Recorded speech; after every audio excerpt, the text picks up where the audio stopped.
जय माताजी मित्रों, હું છું પારખંડ ઠાકોર।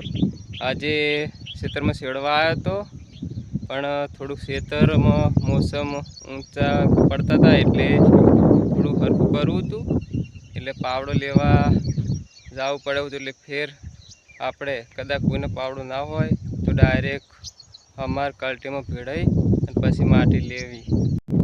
તો અમારા કલ્ટીમાં આવી રીતે અંદર મને કલ્ટી નીચે મૂકી અને ફરી વાર વાકડામાં લગાવી દેવાના, એટલે અમારા અંદર જ રહે, એટલે પાવડાની જેમ માટી પણ આવે। ઊંચી કરે એટલે આ ટાઈપનો થઈ જાય અમાર।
તો હવે હરખું થોડું સેટલ થઈ ગયું છે, તો હવે અમારે રહ્યો અરે ફરી વાર બહાર કાઢીને પાછળ લગાવી દેવાનો, અને આ ખૂણામાં પાછા રિવર્સમાં થોડીક માટી જવા દેવાની, એટલે ખૂણો બીજો અસલ બુરાઈ જાય, એટલે હરખું સેતર થઈ જાય।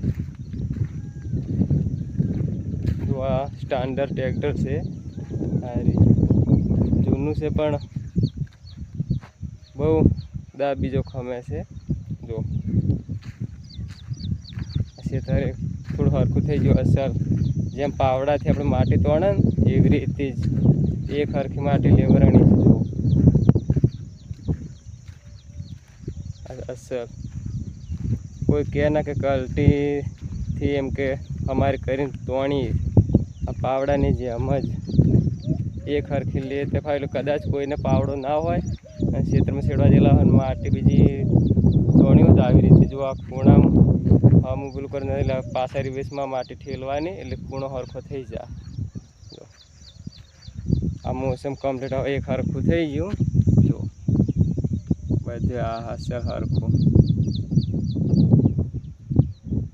હવે અમારે કાઢીને પાછળ લગાવી અને હવે ખેતર છેડવાનું, એટલે ખેતર તૈયાર થઈ જાય। જો આ મોસમ એક હરખા થઈ જાય છે।